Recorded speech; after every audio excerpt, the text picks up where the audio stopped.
Waheguru Ji Ka Khalsa, Waheguru Ji Ki Fateh. Obviously, the subject Sikh human rights. What I wanted to talk about a bit more was, and very briefly, and just give you guys an insight, was by Gurbaksh Singh and the hunger strike. Because I've been asked by a lot of people what my take is on Gurbaksh Singh's hunger strike and the way it ended. Should he have ended? Why did he end it? And what do you think about him personally? So I'm just going to touch upon that very briefly, but I think one thing that's most important about Gurbaksh Singh's hunger strike isn't the actual hunger strike itself, that the guy didn't eat for, God knows how many days. It's what the hunger strike actually represented and what kind of issues that were brought to the fore during the hunger strike. Now, obviously the hunger strike ended, and I think everyone was deflated and disappointed when it did end, and it probably ended in a bit of a crude way. Some members from the Delhi Gurdwara Prabandhak Committee apparently went to Gurbaksh Singh and said, look, stop your hunger strike, and he ended it.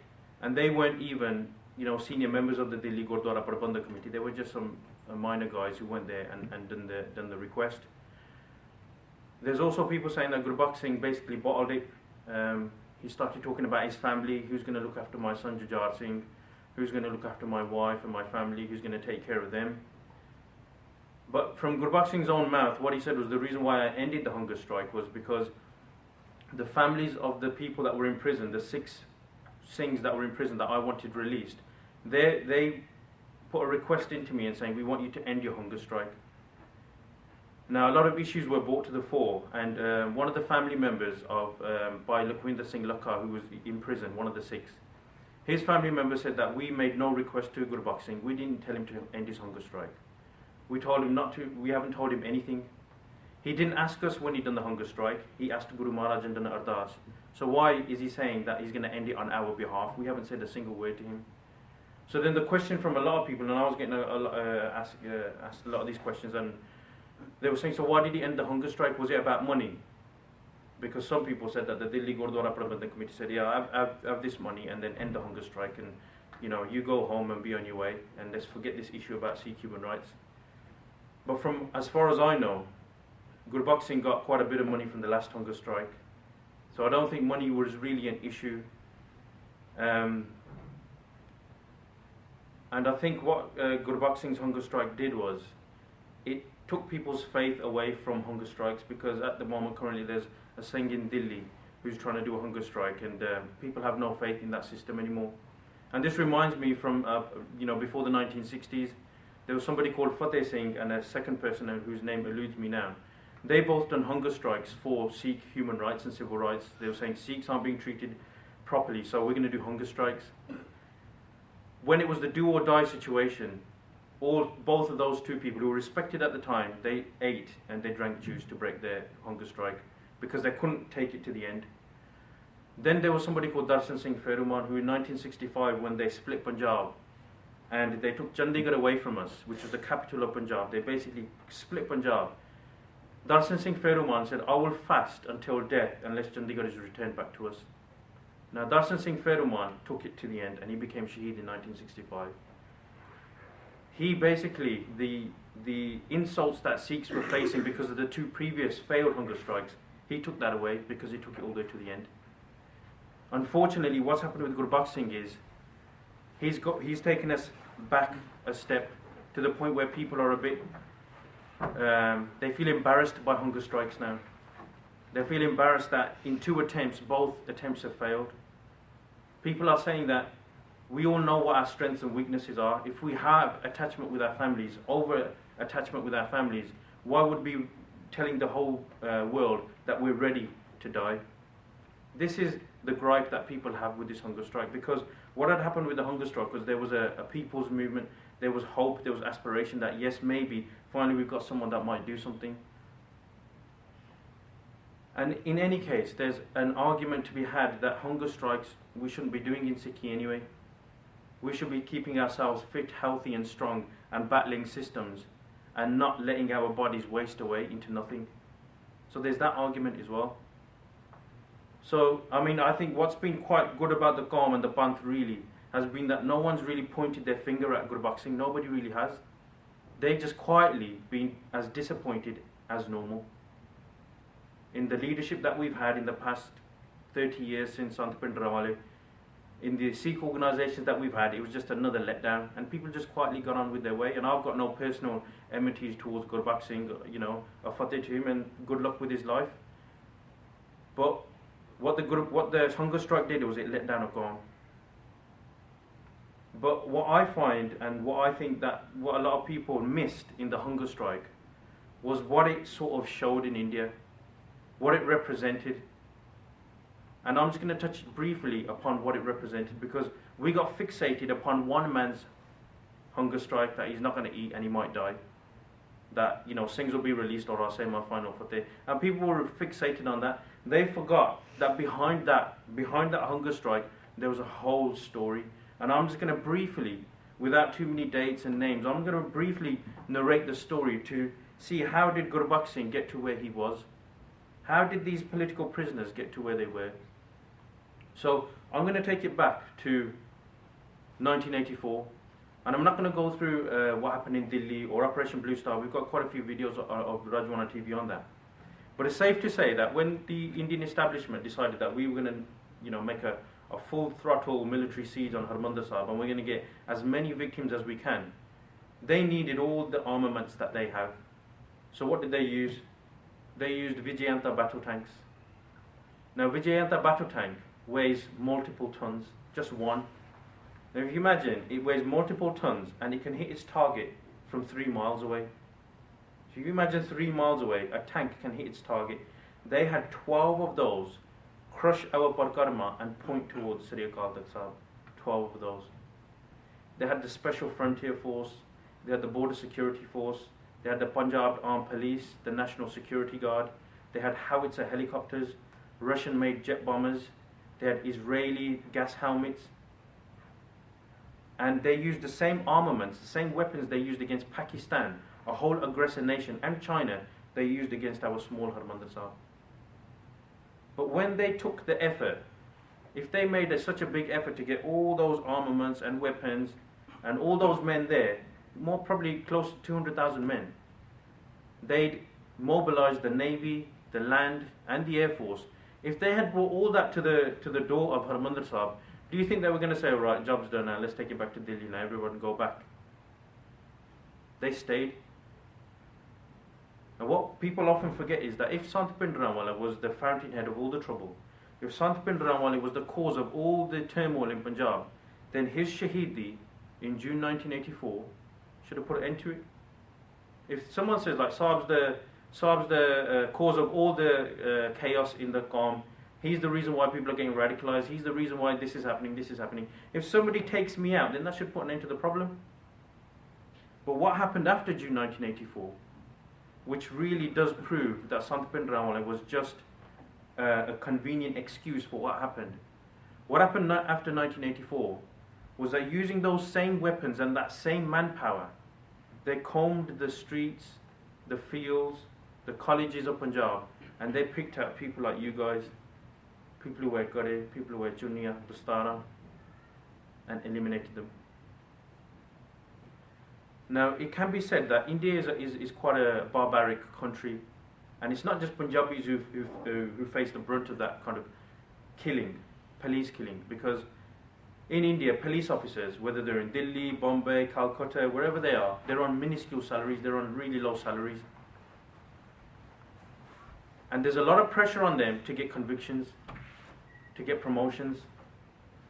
So what do? They grab individuals and extrajudicially kill them. Extrajudicial means that they kill people without the process of law in place. So these guys, these police officers, they'll get a normal guy, like they'll pull Deepa out, take him to a police station, even though he's done nothing, they'll force him to sign a confession that yes, I was there at the scene of the crime, whatever the crime might be. And sometimes they go so far with the torture that the person dies in custody. This is anywhere in India, I'm not talking about Punjab. You'll see where I'm going. He could die in custody, and then they cover that murder up. And this happens not on a massive scale, but on a small scale. And these are extrajudicial killings, so they're not part of law. They're outside of the law. They operate outside of the law, these killings do. Because in the Indian Constitution, police officers are not allowed to do this. But here's the scary thing about Punjab in the 80s and the 90s. Here's the most scary thing about Punjab. These killings, these extrajudicial killings, these forced disappearances, these fake encounters were actually legalized in India, in Punjab. I'm just going to mention a few acts, and I want you guys to do your own research, because I don't want to go into too much depth. Things like the 59th Amendment to the Indian Constitution, that only applied to Punjab, where the Punjab government was dissolved and they were ruled by Delhi. Things like the National Security Act, things like the Terrorist Anti-Disruptive Activities Act, things like the Armed Forces Special Powers Act. These are all really fancy names. But a lot of the things, if you look at the actual acts, they legalize the killing of Sikhs. Some of these acts would say that you can arrest anyone on mere suspicion of terrorism, on mere suspicion. So if you suspect that someone's a terrorist, you can arrest them, and then you don't have to charge them. They don't even have to go to court. The National Security Act said that armed people, people from the army, non-commissioned officers, can shoot and kill a Sikh in Punjab if they think that he's a terrorist. People weren't allowed any legal advice. Sikhs weren't allowed any legal representation. They weren't taken to court. They were simply arrested and then they were made to disappear. And it was legalized with these acts, with all these acts. So if you've got, say, the West Midlands Police now, they say that if you see any Sikh and you suspect them of doing anything wrong, to West Midlands Police, any police officer, you can pick them up and take them wherever you want. How many of us would actually survive? I can't see many Sikhs surviving longer than a week. So with these acts in place, TADA, National Security Act, Armed Forces Special Powers Act, the 59th Amendment to the Indian Constitution, they basically said that if you suspect anyone, you can take them away. But how did they know what a terrorist is? What did a terrorist look like? An army magazine called Baathjeet, serial number 153, they sent that round to all officials, police, army, and they basically said a terrorist looks like somebody who ties at the star, reads Nanak's Bani and has a qatra. This is how they said what a terrorist looks like. So with these acts in place, while the rest of India does have their corrupt police officers, Punjab was the only place where this was now legalized. Picking up anyone at will. And through these they used Operation Woodrose, Operation Shanti, Operation Shuddhigaran, Operation Metal. Again, these are all fancy names for implementing these acts. They would go into an area, into a village of Punjab, cordon it off, and take all the males between the age of 15 and 35, put them in jeeps and they'll never be seen again. The women faced a different kind of torture, Operation Shuddhigaran, where rape of Sikh women was made legal. At this point in Punjab, Punjab was the only place in India where a confession to a police officer can be used as evidence in court. Anywhere else in India, you can't use a confession as evidence, because they know what kind of tortures people go through. But in Punjab, it was made legal. In Punjab, you could use it in court. So these are the systems that were put in place in Punjab, not just in the 80s, but in the 90s as well. So if you've got the police force who have effectively turned not into enforcers of law, but into a criminalized gang, how do you motivate them? How do you make sure that they are killing innocent Sikhs? Because some of them did have conscience, like Dilawar Singh, like Rajwana, who were in the police force but left after they saw what they saw. But how do you motivate coppers to keep on killing? How do you motivate them to snatch families, to divide families, to destroy families, only to go home in the evening and play happy families with their own? How do you get coppers to do that? They introduced a system of rewards and promotion. And the person who spearheaded that was somebody called K.P. Gill, who was the Director General of Punjab Police at the time. And what he said was, the more Sikhs that you can kill, the more promotions you will get. The more Sikhs you can kill, the more rewards you will get. The more Sikhs you can kill, the more money you will get. So in this system, the scum basically rose to the top. Perfect example, somebody like Sameed Saini, who was a normal copper at the time during the 1980s. He was so brilliant at killing Sikhs, Sumedh Saini, that today he's the Director General of Punjab Police. That system of reward is still happening. That's how he was rewarded. This is someone who's been accused of killing Professor Pullar's father, Daya, and his cousin. And he sits as the head of Punjab's police. Now, we live in a country where, I'll give you an example, the head of Cumbria Police, the chief of Cumbria Police was caught misusing his credit card. Because he's a senior officer, they give him credit cards to take people out to lunch or whatever. This guy was misusing his credit card and racked up a bill of about £30,000.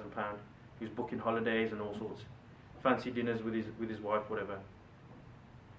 Now, when this came to light that he was misusing his credit card, the police done their own independent investigation. He was taken out of office and he was charged with corruption and misusing a public office, never to be seen again. All he was doing was misusing a credit card. He wasn't killing anybody. He wasn't sanctioning anyone's death. He wasn't covering up a genocide. He was just misusing a credit card. That's how this country, a democratic, civil, human country, deals with that type of behavior. And what do we say about Punjab when a trained killer like Sumedh Saini, who got rid of countless people, including Professor Pullar's family, is now the Director General of Punjab Police, in charge of law and order. So this is the system that was put in place. But if you've got the whole of the police, the politicians, people whose job it is to safeguard and protect you, if their job now is to pick up anyone they can who's got any affiliation to Sikhi, how many dead bodies are going to be created? This is where I often talk about, like our Qawm talks about 200,000 people have been killed since 1984, 250,000 Sikhs have disappeared. These are just numbers. I'll just highlight 3 or 4 key cases. And I think, when you look at the 3-4 prominent cases, it gives you an idea of what was happening to the normal man. The first one, Jaswant Singh Kalra, Shaheed Jaswant Singh Kalra. Jaswant Singh Kalra was the head of the human rights wing of the Akali Dal. He was a managing director at the Cooperative Bank. He wasn't, your small time, he was a big time guy. So Jaswant Singh Kalra, even though he was going about his normal day, his normal activities, he was noticing that his own friends and his own colleagues went missing. Until one day, one of his really good friends, Dara Singh, who also worked at the Co-op Bank, he went missing, and a day later it was put in the newspaper that Dara Singh, an extremist and a terrorist, has been killed in police custody or in a fake encounter, or in a police encounter. Jaswant Singh Kalra starts looking for Dara Singh's body, and in the night he starts going through all these different places, and he focuses on Amritsar, Durgyana Mandir, and Patti and Tarn Taran. He focuses on those 3 areas, and what does he find? He finds mass bodies, mass illegal cremation grounds. He finds 2,000 bodies that had been burnt, Sikh bodies, from 88-year-old women like Baba Gurbaksh Singh Manochal's mom to 2-month-old babies, and everything in between, 2,000 of them in an illegal cremation ground. And he thinks to himself, if I found, because for years Sikhs were saying that the police are brutalizing us, Sikhs are being killed in India, there's a genocide in India, and the world will say to us, where's the evidence? Where is the evidence that this is happening? This is where Jaswant Singh Kalra takes his place in our history. Jaswant Singh Kalra finds 2,000 bodies in one cremation ground. There are 9,000 villages in Punjab, 9,000. Most of them have their own cremation ground. If he found 2,000 bodies in one cremation ground, and there's probably 9,000 cremation grounds in Punjab, I'm not the best at maths, but think about it yourself. How many bodies have they stacked up? How many bodies have they stacked up in those cremation grounds? And Jaswant Singh Kalra, rather than sit on that evidence, he exposes it to the media. And he even exposes the person who was responsible, who was KP Gill. And he does a press conference and he tells everybody. One of KP Gill's henchmen, SSP Sandhu, says to Jaswant Singh Kalra, now imagine this, he says to Jaswant Singh Kalra, if you are saying that you found 2,000 unclaimed, unidentified, illegally cremated Sikh bodies, and you're saying there's at least 2, then count one more. If you're saying there's 25,000 bodies, count one more to that number. And that was an open threat to Jaswant Singh Khalra to say that we're coming for you next. A few months after that threat was made, Sardar Jaswant Singh Khalra is made to disappear, never to be seen again. So the person who highlighted the forced disappearances, the person who evidenced the extrajudicial killings, became a victim of his own project. But the question to ask is this: if the chief of West Midlands Police says to me, Saab, says in the direct media that, Saab, if you're saying that this is happening to Sikhs, if you're saying so many Sikhs have been butchered in the last 25 years, count one more. And if 2 months later I disappear, and nothing happens to that police officer who made that threat, what kind of country are you living in? So if a human rights worker, if a director of a bank and someone who exposed the genocide and went to Canada and America and went to London and done speeches and told the world that this was happening to Sikhs, if he could be made to disappear, then what chance did the armed Punjabi have? Let's look at Jathedar Gurdev Singh Konke. Jathedar Gurdev Singh Konke was the Sikh high priest at the time in the early 90s. He was probably one of the most potent religious leaders that we had since Sant Jarnail Singh Khalsa Pindrawale. He actually revived Sikhi in the way that Sant Ji did. So fearful were they that Sikhs will rise again, that Swan Kotana, who was an SSP at the time, picked up Jathedar Gurdev Singh Konke, took him to a police station and tore his body in half. If Jathedar Gurdev Singh Konke could be torn in half, what chance did the armed Punjabi, what chance did the armed Sikh have in the 80s and the 90s? Let's look at Sukhwinder Singh Patti. Sukhwinder Singh Patti was an attorney in the Sangrur district of Punjab in the early 90s. He was instrumental in stopping police picking up normal armed guys like you guys. He would go to police stations and demand their release using legal clauses. Sukhwinder Singh Patti started getting threats from the SSP of his area. 2 or 3 weeks later, Sukhwinder Singh Patti disappeared also, and this was in 1994. At the time of his disappearance, Sukhwinder Singh Patti was working on 133 cases of Sikhs who had been illegally imprisoned. 133. Again, if an attorney, a barrister, a solicitor of Sukhwinder Singh Patti, of his standing, if he could be made to disappear, again, the question is, what happened to the armed person like you and me in the armed villages? Lastly, Cynthia Kepley-Mahmood, an anthropologist from Ohio University. Some of you may have read her book. It's an amazing book. It's called Fighting for Faith and Nation. She actually talks to Khalistanis and asks them the question, why did you pick up weapons in the 80s and the 90s? And in her book, she concludes that these Khalistanis are human beings like us. That the genocide that Sikhs faced wasn't because of Khalistan. That genocide created Khalistanis. This is what she deduces in her book. But when she was doing her research, she went back to the Lion's Den and she went straight to Punjab and she talked to these Kharkus and these militants and she talked to their family members. While she was doing her research, Cynthia Kepley-Mahmood, she was abducted by 9 men and gang raped. 9 men and gang raped. This is a professor from a university in America, an anthropologist. The reason why she was gang raped was because they wanted to give her a message that people like you aren't welcome here. Human rights workers, Amnesty International, there's no place for you in Punjab. Again, if an anthropologist, a professor, an author, an internationally renowned woman like Cynthia Kepley-Mahmood, if she could be gang raped on the streets of Punjab, what happened to your normal junni wearing guriyan in the 80s and the 90s?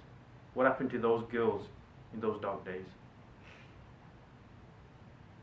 So if you've got a whole system that's working against one qawm, that's working against its physical destruction, where do you get solace from? How do you get some honor back into your lives? Because they say when injustice becomes law, resistance becomes duty. And this is where we had our militants. This is where we had people pick up the gun. Because they created a Punjab that had nothing to lose. the Sukha, the Jindas, the Baba Manuchas, Avtar Singh Brahma, Jagrat Singh Tufan, all these people were created by a system. They weren't grown in fields, they weren't made in factories, they were people like you and me. They had families like us. They had brothers, sisters, they chilled, they played hockey, they messed around, they went to college.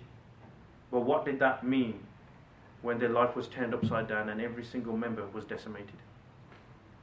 The average life expectancy of a Khalistani was 2 weeks. You obviously had your big hitters like Baba Manuchal, God-given talent. But then you had Arm Pendade Munde, who entered the movement because they had nothing else left. They had a life expectancy of 2 weeks, but they still entered the movement because it was safer to enter the movement than stay at home. That's the type of place that was created.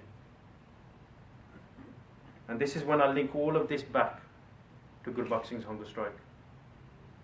Because those prisoners, those 6 prisoners, they aren't just those 6 prisoners. There are countless of those people who are imprisoned because of those acts that I've named. They sound draconian, they sound brutal, but they are still in prison, rotting to this day from the 1980s. And this is why I say we shouldn't become fixated on Gurbaksh Singh's hunger strike or his personality. We should look at what the hunger strike represented and what did it highlight. Maybe Gurbaksh Singh didn't mean to highlight what he did, but it certainly highlighted a few things. One of the major things that it highlighted was that no matter what course of action we take, no matter what strategy we adopt, we are going to be labelled as terrorists. When our people picked up the gun to try and defend themselves against the genocidal system, they were labelled as terrorists. When Gurbaksh Singh started his hunger strike, he was labelled a terrorist in the media. And this is when he said, what do we do now? With our hands, first we picked up guns to defend ourselves, and with these same hands now, we've clasped them together in a non-direct, peaceful way, and we're still terrorists. And that's something Sikhs across the world need to realise. They need to stop being mentally conditioned people into thinking that we're at fault, we are to blame for our own genocide, no matter what course of action we take. And I'm glad Gurbaksh Singh done his hunger strike, regardless of how it ended. I'm glad he done it because we can tell the world no matter what strategy we adopt, we will be labelled as terrorists in that country. Another thing that the hunger strike highlighted was the dual system that's in operation. And there's 2 parts of that dual system where people are being treated differently. Anna Hazare done a hunger strike in Delhi. Mohandas Karamchand Gandhi, the false father of India's nation, they done hunger strikes and they were lauded as peacemakers. They were lauded as people who were using non-direct, non-violent action to change system. But when Gurbaksh Singh done his hunger strike, he again was called a terrorist. Why is there that disparity? So this is sort of where we stand today. And another aspect of this hunger strike, and I think this is probably the most important thing, is that when we put faith in human beings, we are ultimately going to be let down.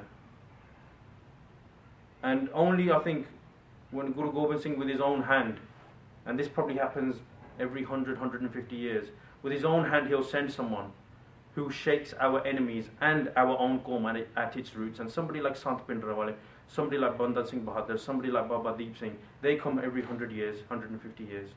But until then, our faith needs to be in Guru Maharaj, and we shouldn't be fixated on people's personalities. But ultimately going forward, what we have to look at is what I've narrated to you guys is how these prisoners have got there. They're prisoners of thought, they're prisoners of conscience. They aren't there because of a criminal act, they are there because of their appearance and their belief system.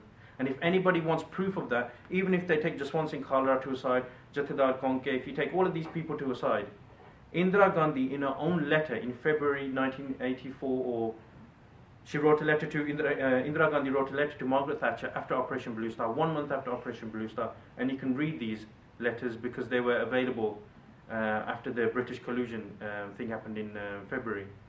She says in her first line of the letter to Margaret Thatcher, of all the malefactors alone, those who wear the religious garb are the most dangerous. So the Prime Minister of 1 billion people wrote to Margaret Thatcher and said the Sikhs who wear the religious clothes where the turban and the chunni are the most dangerous. We didn't stand a chance. And I'm actually flabbergasted that in that system there are still Sikhs alive today. But have the killings stopped? Because in the past few years, Jaspal Singh, Balkar Singh, Darshan Singh, all three have been shot dead on the streets of Punjab, and not a single investigation has taken place into their death. Not a single one. In fact, we've become so conditioned into accepting the death of our people that we aren't even investigating or pursuing it ourselves. Can you imagine the murderer of Banda Singh Bahadur being the chief of police in that area today? Can you imagine the person who made Baba Deep Singh Shaheed running law and order in Punjab today? We wouldn't accept that. But for some reason we have accepted all of these deaths as just one big genocide, and we can never forget it. Even if one of our members goes missing, we'll tear down the earth looking for him. To this day, Sikhs are dying and they're disappearing, and we've accepted it as just our Kalugara. Never forget 84, we just go to Hyde Park every year. And if anybody wants any more clarification that we are complete slaves and we've accepted this slavery, is Satwant Singh Manak. He's made a little video called The Last Killing. He was a police officer at the time during the 1980s and the early 90s. He himself said, I was part of the killing, I was part of the system. I was picking up young Sikh men and I was making them disappear because my seniors told me I have to.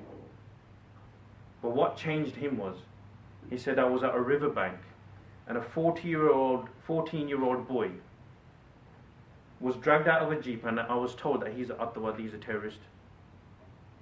That 14-year-old boy was begging and pleading at the police officer's feet, saying, I'm the only son of my family, please don't kill me.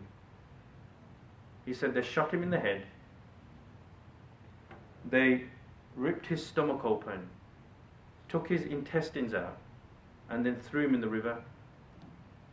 The reason they took his intestines out, so his body wouldn't float at the top. This is how systematic the killing was. Satwant Singh Manak at that point realized this is wrong. Satwant Singh Manak then told the authorities that I not only have seen the killing, not only have I seen the genocide, not only have I seen the cover-up, but I have been part of it. You know what happened to Satwant Singh Manak? Can you imagine a police officer in West Midlands Police or Metropolitan Police saying, in the 1980s, I was told to grab as many black people as I could and kill them and make them disappear? There would be uproar in the whole world. What is happening in the UK? A police officer was ordered to kill black people. Look at the Stephen Lawrence case. To this day, they're still investigating and trying to get justice for it. This guy said, I was part of the killing. You know what they done to him? They arrested Satwant Singh Manak and made him pay compensation to all the senior officials that he pointed out. This is the value of us. And the worst thing is, we have accepted that value. We have accepted that value as just Kalugara, genocide. Never forget. And so with all this happening, and even Gurbaksh Singh's hunger strike highlighting certain things, even Jagtar Singh Tara, who was captured in Thailand, you've got Indian leaders like Sajjan Kumar, Jagdish Titler, you've got KP Gill, you've got all these people who are roaming free and running India's government. They are under the noses of the establishment. They can roam free and run government. But India still has the expertise to find Jagtar Singh Tara in Thailand. Someone who was a victim of that system. But how do we stop all this happening? How do we stop more Sikhs dying? How do we stop this genocide? Because even though some of the guns have fallen silent, despite the fact that Jaspal Singh, Balkar Singh, Darshan Singh have been shot dead by bullets, Punjab is number one for all the worst things in the world. We are actually number one for all the worst things in the world. Whether it's female feticide, killing unborn girls, whether it's a drugs epidemic, whether it's alcohol consumption per capita, with the highest alcohol consumers in the world, whether it's fake Bombay, there's 9,000 daily in Punjab, 3,000 packets of heroin enter Punjab border every single day. No matter what the worst situation is, Punjab is at number one. Uranium poisoning, cancer, all of it. So how do we stop that happening? And people often ask me, Saab, you always tell us that this is going on, but what is the solution? The solution is quite simple. We need to mobilize ourselves so we can get to these killers, because Sikhs haven't had their Nuremberg trials. We need to get these killers and we need to put them where they belong. We need to get that element of justice. Whether it's through the legal procedure or whatever else, we need to get justice for those things.